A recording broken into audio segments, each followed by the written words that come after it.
My husband's work wife just became our neighbor. I stood in my kitchen staring at the moving truck backing up into the house next to mine. The house had finally been sold after the previous owner moved to Florida a couple months back. I baked cookies to welcome them to the neighborhood and walked over. The front door was open with boxes everywhere. I knocked on the frame and called out, "Hello? I'm from next door. I brought some cookies." I heard footsteps coming from the back of the house, heels clicking on hardwood, and then she appeared. Blonde hair perfectly styled, pencil skirt and silk blouse like she was dressed for the office, not for unpacking boxes. A smile that didn't quite reach her eyes. "Oh my God," she said. "Elena, right? Brad's wife?" It was Megan. The Megan. My husband Brad complained about her all the time, saying she talked too much and always needed his help with projects. He said she wouldn't leave him alone, like a cockroach who never died. She had even started calling herself his work wife just because they spent so much time together at work. "Surprise," she said. And something about the way she said it made my skin crawl. "Looks like we're neighbors now." Megan said surprise like she'd been waiting to say it, like she'd rehearsed it. I kept replaying it in my head while I made dinner that night. The way she was dressed, the way she smiled like she'd already won something I didn't know we were competing for. Maybe I was being paranoid. Maybe it really was just a coincidence. Coincidence? I think not, because coincidences don't usually make your hands shake when you think about them. Before we get into that, let me tell you how we got here. Brad and I had been married for 10 years. We met in college and got married 2 years after graduation. We have 2 kids now. Susie was 8 and Harry was 6. We'd worked hard to get to where we were, saved every penny, made sacrifices. And last year we finally bought our dream home in the neighborhood we'd always wanted. Good schools, safe streets, friendly neighbors, or so I thought. I'd heard about Megan for years. Brad worked in finance and she was in accounting. According to him, she was the most annoying person in the entire company. She talked constantly, laughed too loud at meetings, and showed up at his desk multiple times a day asking questions she could easily Google. "She's exhausting," he'd say when he came home from work. "I don't know how anyone deals with her." I felt bad for him, honestly. He'd come home stressed out with a new thing Megan did that bothered him, and then she started calling herself his work wife. Brad told me about it in disgust, said she'd introduced herself to a new employee as Brad's work wife, and he wanted to disappear into the floor. And she only continued saying it in meetings, in emails, to clients. She'd refer to herself as his office better half and laugh. "That's so inappropriate," I said when he told me. "That's Megan," he replied. "No boundaries, no self-awareness. She actually thinks it's cute. Why don't you just talk to HR?" I asked. "And say what? She's annoying? She asks for help with work? She calls herself my work wife?" They'd laugh me out of the building. So he dealt with it, and I trusted him without question. Because who complains that much about someone they're actually interested in? Brad came home from work a few hours after I met Megan, and he stopped dead cold in his tracks when I told him she bought the house next door. His face did something I couldn't read. "That's weird. She never mentioned she was house hunting."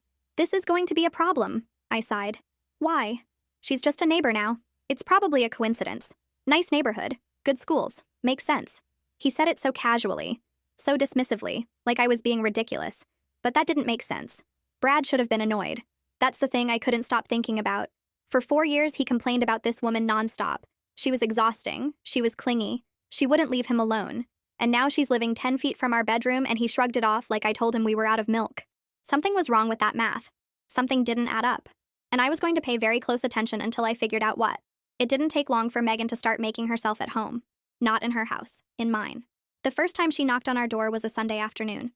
Brad was in the backyard grilling burgers and I was setting the table when the doorbell rang. Megan stood there holding a bottle of wine and smiling. I smelled the barbecue and thought I'd bring something to contribute. Hope that's okay? I tried to be welcoming. I really did. Maybe Brad and I had judged her too harshly and she really was just lonely and looking for friends. So I handed her a plate and poured her a drink and made space for her at our table. But then he sat down next to Brad. Not across from him where there was an empty chair. Next to him. So close their elbows touched when they reached for the salt. "You don't mind, do you, Elena?" she asked after she'd already sat down. Brad and I sit next to each other at every work lunch. Force of habit, I minded. But I smiled and said it was fine because what else could I say? Don't sit next to my husband at my own dinner table? I'd sound insane. Halfway through the meal, Susie spilled her juice, and before I could grab a napkin, Megan was already up. "I've got it, sweetie," she said, wiping down my daughter's shirt with the towel I kept by the sink. The towel she somehow knew was there even though she'd never been in my kitchen before. "There, good as new. You know your daddy spills things at work all the time too? I'm always cleaning up after him." "You clean up after daddy?" Susie asked. "Someone has to," Megan laughed. "He's helpless without his work wife. Right, Brad?" Brad chuckled and shook his head, but he didn't correct her. Didn't say, "Actually, you're not my work wife." Just let it sit there like it was true. After dinner, I started clearing plates, and Megan jumped up to help. You wash, I'll dry, she said, positioning herself at my sink like she belonged there. Brad, honey, can you keep the kids busy for a minute? Girl talk. Brad, honey. She called my husband honey in my house, and he just nodded and took the kids outside like it was normal. So, Megan said once we were alone, how long have you and Brad been together? 12 years, 10 married. Wow, that's a long time. Things must get pretty routine by now, huh? We're happy. Oh, I'm sure you are. I just mean it must be hard, keeping things exciting after so long. Brad told me you guys have been in a bit of a rut lately. I stopped washing. He said that? Don't worry. He didn't go into detail. He just mentioned things have been a little stale. Intimately. She said that last word quietly, like we were sharing a secret. I told him that's totally normal. Every marriage goes through dry spells. Because she knew so much about marriage. My husband had talked to this woman about our intimate life. About our dry spells. I felt something cold settle in my chest, but I kept my voice steady. Brad and I are fine. Of course you are, she said, patting my arm with a wet hand. I'm just saying if you ever need advice. I've been told I'm very good at keeping men interested. She smiled at me, and for a second, the mask slipped. I saw something underneath. Something hungry. Then Brad came back inside with the kids, and she was all warmth again. Hugging Susie goodbye, high-fiving Harry, telling Brad she'd see him Monday with a look that lasted a beat too long. That night, I asked Brad if he'd told Megan about our relationship. He said he didn't remember. He said she probably misunderstood something he said about being tired and that I was reading too much into it. There was no way I was. The next few weeks, Megan found reasons to be at our house constantly. She needed Brad's help with her garbage disposal. She wanted to borrow our ladder. She brought over cookies she'd baked and just happened to arrive right when Brad got home from work. Every time I answered the door, she looked past me like she was searching for him. Is Brad here? Became her greeting. Not hi, Elena. Not how are you? Just is Brad here? One afternoon, I came home early from errands and found her in my backyard. She was pushing Susie on the swing set while Harry kicked a soccer ball nearby.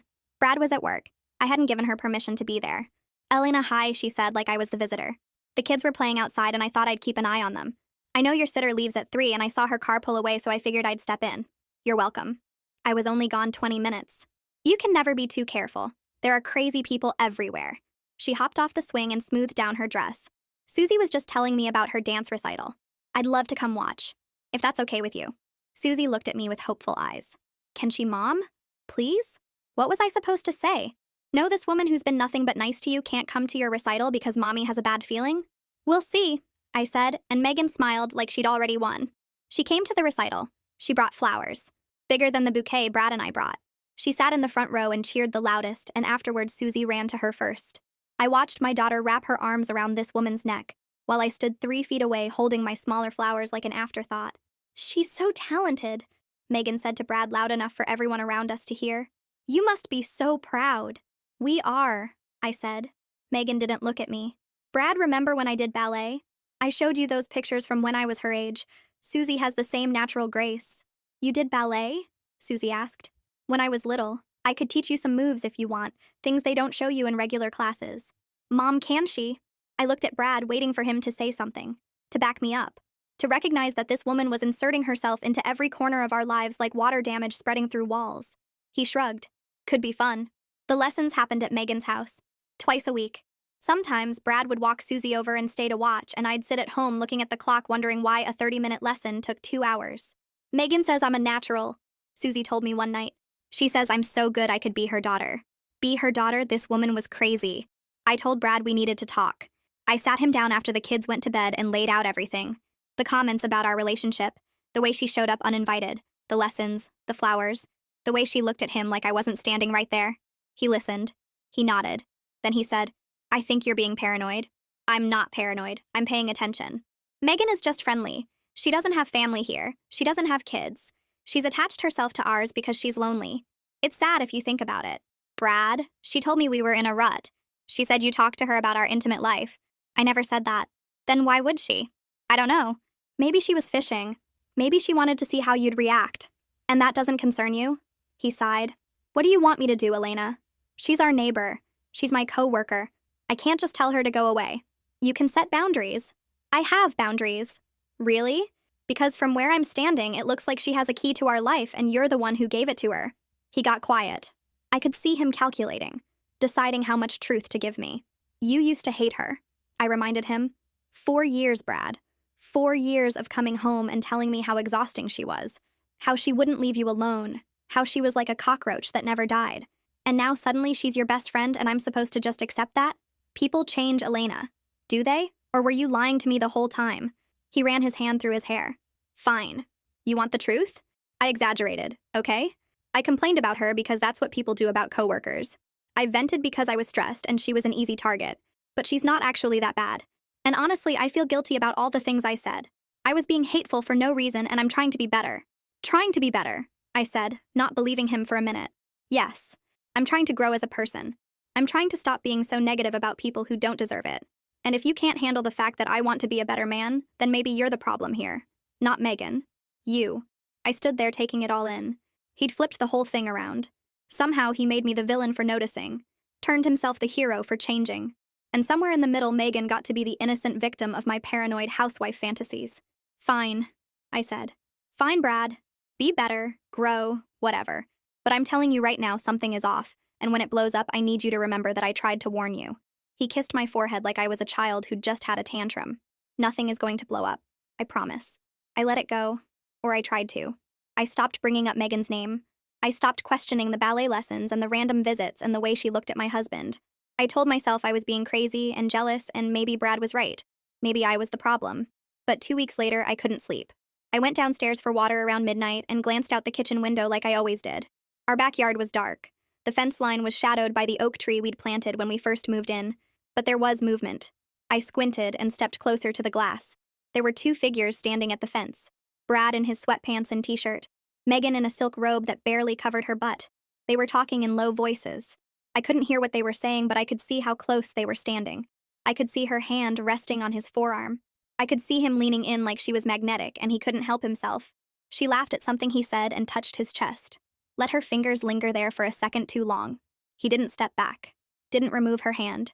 Just stood there, soaking it in like a man dying of thirst. I watched for 5 minutes. Watched her flip her hair.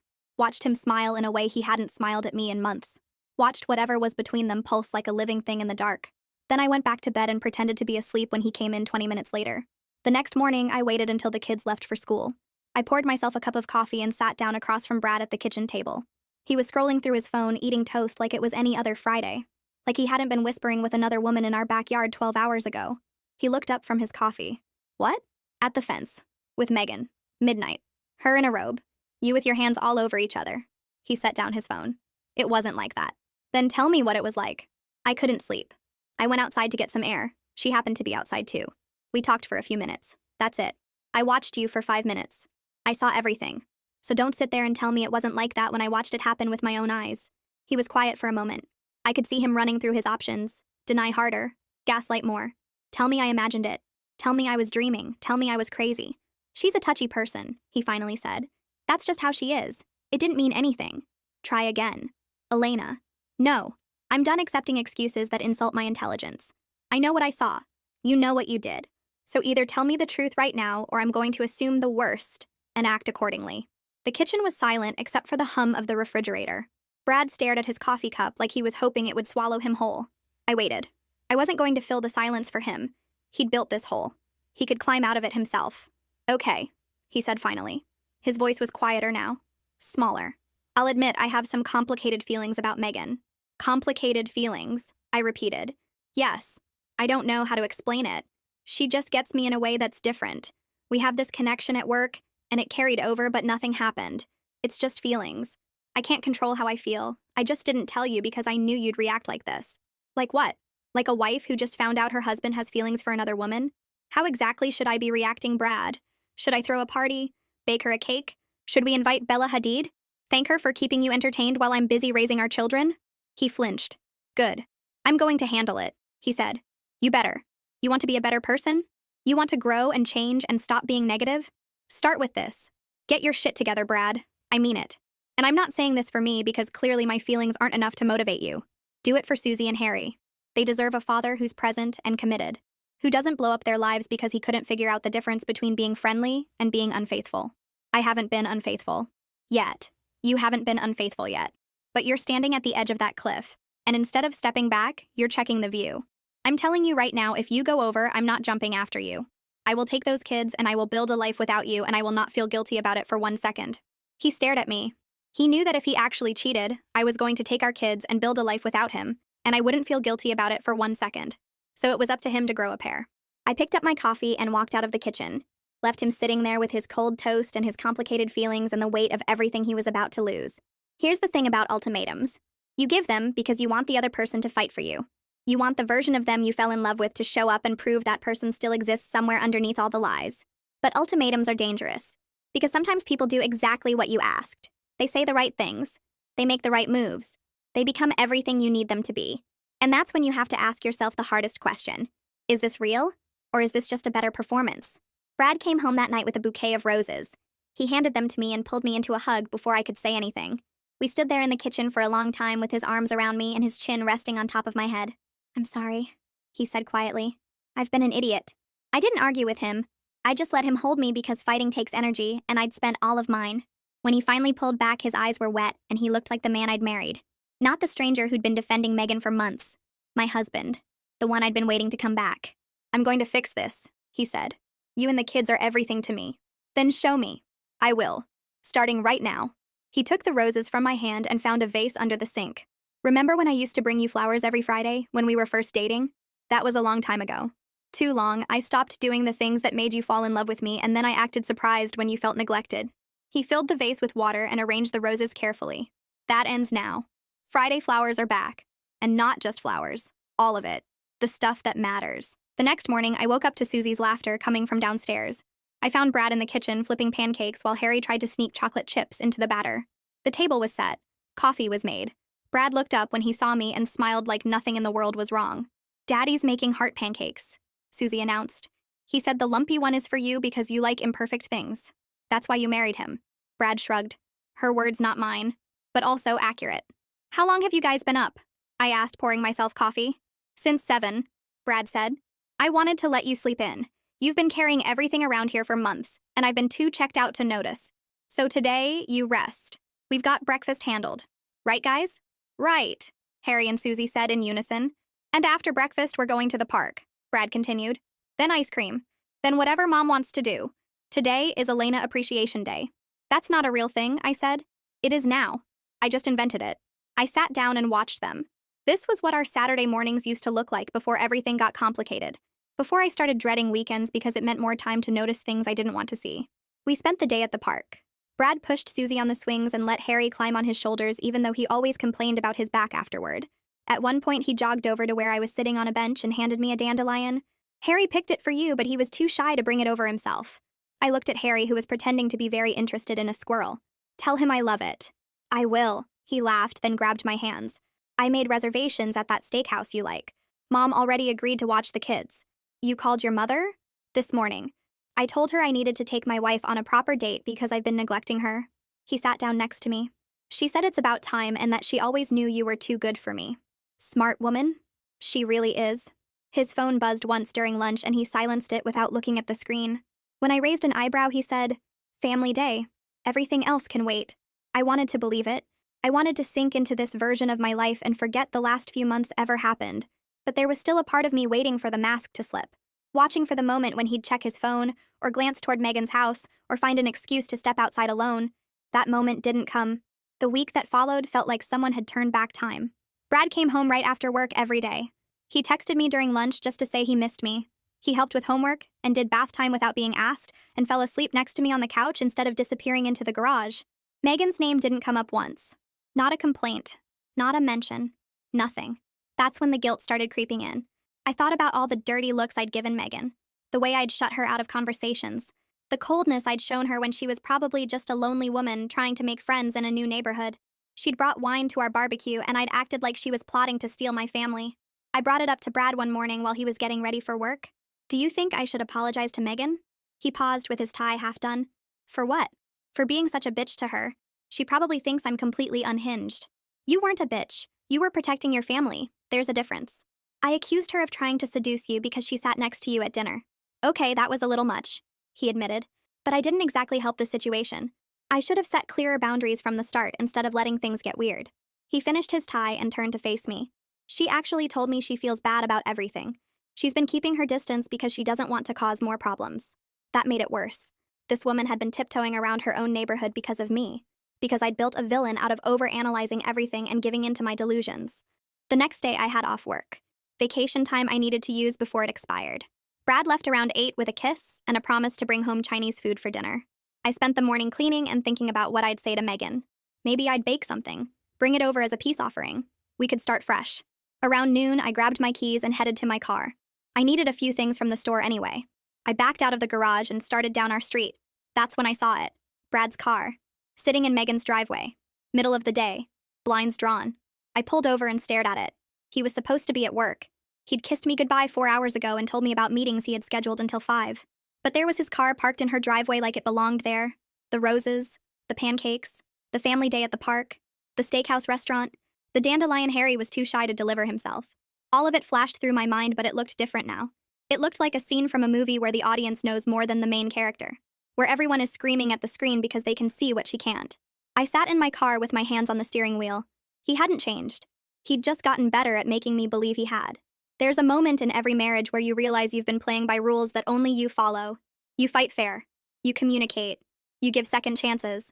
And the whole time, the other person is doing whatever they want because they know you'll keep trying. They know you'll keep hoping. They know you love them more than you love yourself. But that's the thing about hope. Eventually, it runs out. And when it does, you stop asking for things to change. You start making them. I called him first. I don't know why. Maybe I wanted to give him one last chance to tell the truth. Maybe I wanted to hear the lie come out of his mouth so I'd stop feeling guilty about what I was about to do. He picked up on the 4th ring. Hey.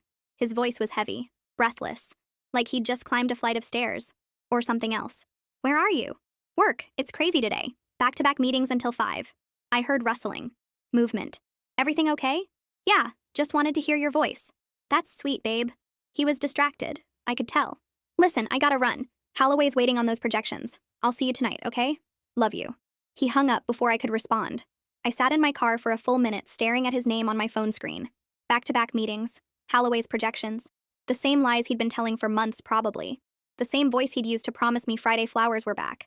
The same mouth that had kissed me goodbye this morning before driving straight to her house. His car was in Megan's driveway. I'd driven past on a hunch. Just to check. Just to prove myself wrong. But there it was. The black Mustang I'd helped him pick out 2 years ago. Parked behind her white Nissan like it belonged there. I pulled in behind him.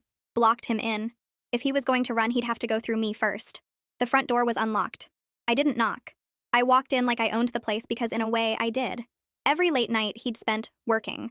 Every weekend conference call that went 3 hours long. Every business trip that required him to leave on Friday and come back on Monday. I'd paid for this. I'd earned the right to walk through that door. The living room was dim. Curtains drawn. Vanilla candles flickering on the coffee table like this was some kind of romantic movie and not the destruction of everything I'd built. I heard them before I saw them. A low laugh. His voice murmuring something I couldn't make out. Her responding with a sound that made my jaw clench. They were on the couch. Brad's shirt was unbuttoned to his stomach.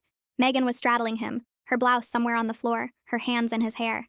Neither of them heard me come in. They were too busy, too distracted, too certain they'd gotten away with it. Back-to-back meetings, huh?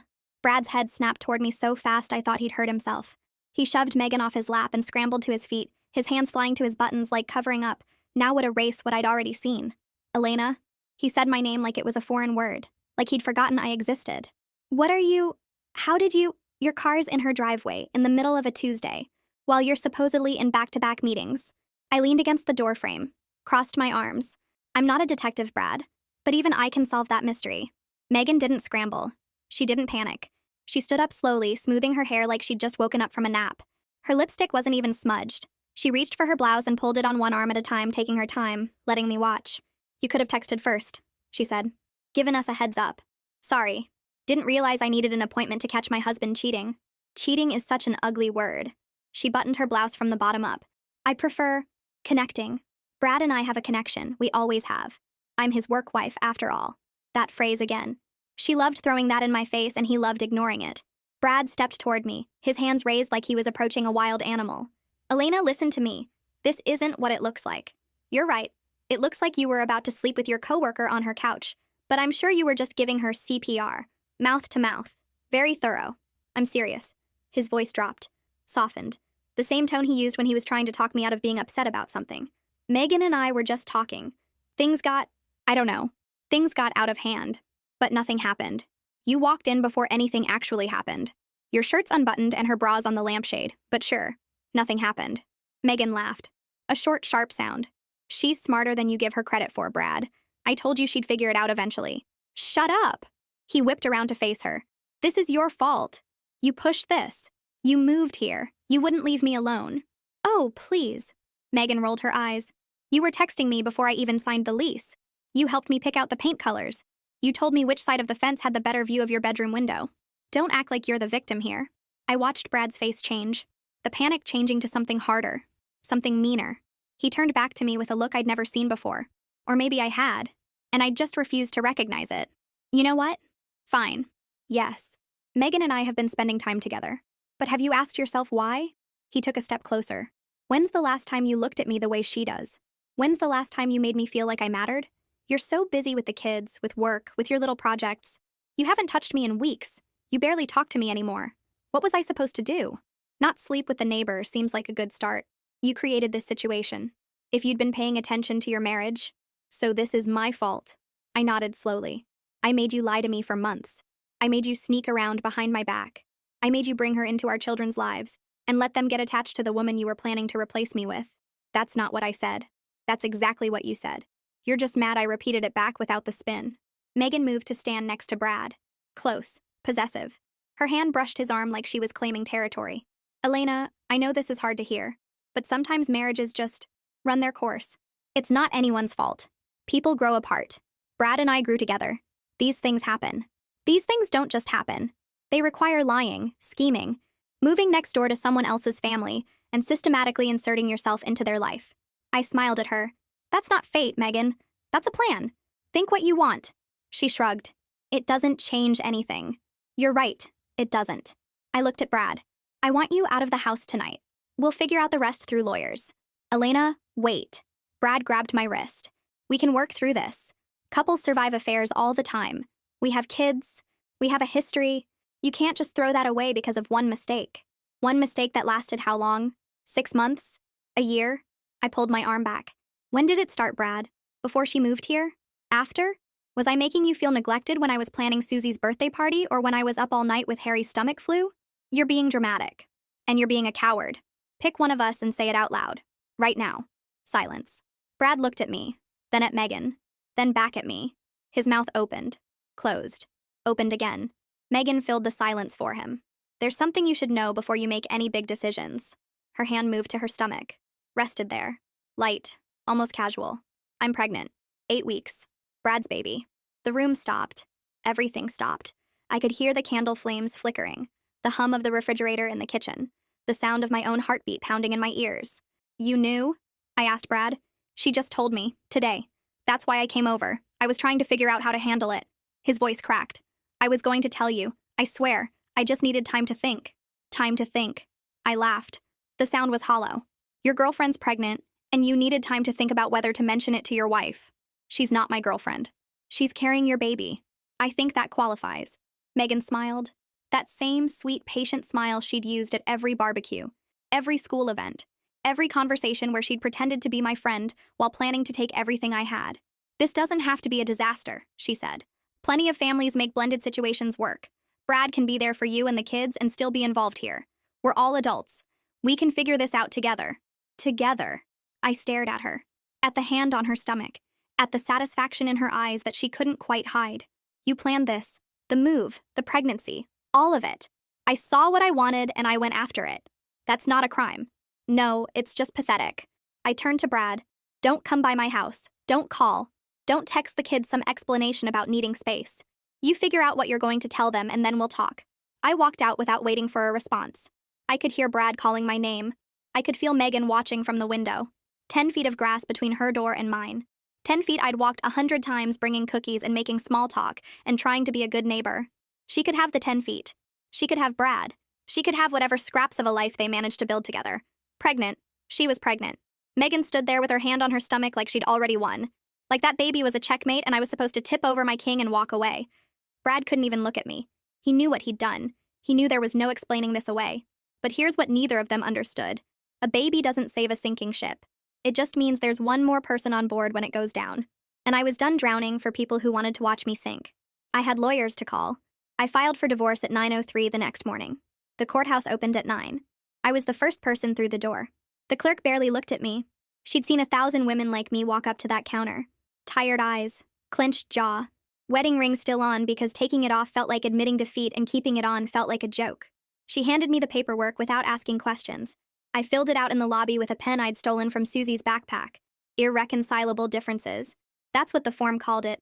4 years of lies. A baby with another woman. A coworker he'd complained about so much I'd memorized every grievance. Irreconcilable differences. I signed my name and handed it back. Brad showed up at the house that afternoon. I was in the kitchen making the kids' lunches for the next day when I heard his key in the lock. I'd forgotten to change them. Stupid. That was going on the list. Elena. He stood in the doorway like a stranger. Like he wasn't sure if he was allowed to come in. Good. He shouldn't be sure. We need to talk. I filed this morning. His face crumpled. Actually crumpled. Like a paper bag someone had stepped on. Already? You didn't even give me a chance to explain. You had plenty of chances. You used them to lie to me. I made a mistake. He stepped closer. His voice was soft, careful. The same voice he'd used 1,000 times to talk me down from being upset. People make mistakes, Elena. It doesn't mean we throw away 10 years of marriage. Think about the kids. Think about what this is going to do to them. I am thinking about the kids. I kept spreading peanut butter on bread. Smooth strokes. Even layers. I'm thinking about what it would do to them to grow up watching their mother accept being treated like garbage. I'm thinking about what it would teach Susie about how women should let men behave. I'm thinking about what it would teach Harry about accountability. So that's it? You're just done? You're not even going to try? I set down the knife and turned to face him. He looked smaller than I remembered. Or maybe I was just finally seeing him at actual size. I tried for 10 years. I tried when you worked late every night and I was home alone with a newborn. I tried when you forgot our anniversary 3 years in a row.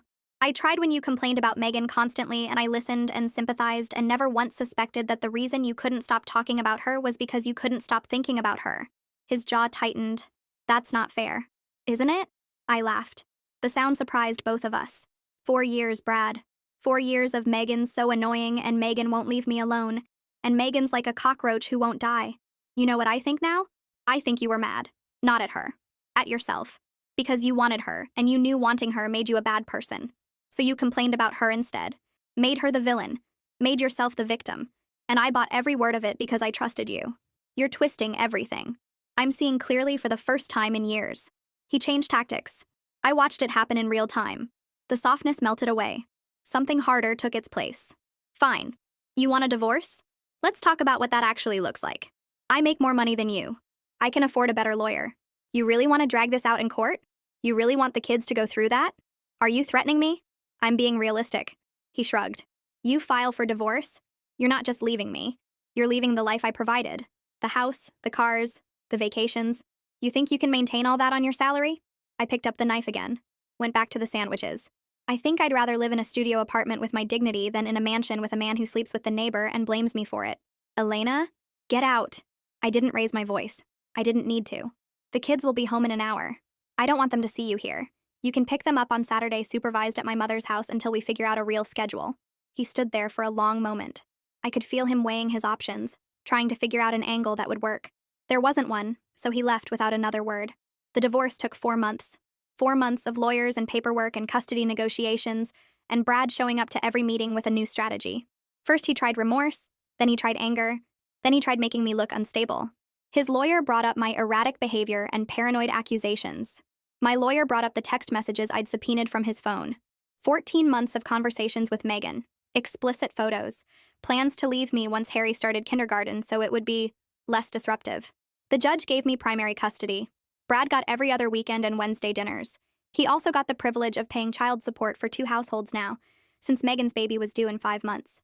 I saw them together once, about 3 weeks after the divorce finalized. I was picking up Susie from ballet. The class Megan had stopped offering once she realized free access to my kids wasn't part of the package anymore. Brad's car was parked outside Megan's house. I could see them through the window. She was gesturing wildly. He was sitting on the couch with his head in his hands. The same couch I'd found them on. Funny how different it looked now. The moving truck showed up at Megan's house 6 weeks later. I watched from my kitchen window as she loaded boxes into the back. Alone. Brad's car was nowhere to be seen. My mother told me later what happened. Small town. Word travels. Apparently Megan hadn't realized that Brad's lifestyle was mostly funded by our dual income. The house we couldn't really afford. The cars we'd leased instead of bought. the credit card debt we'd been juggling for years.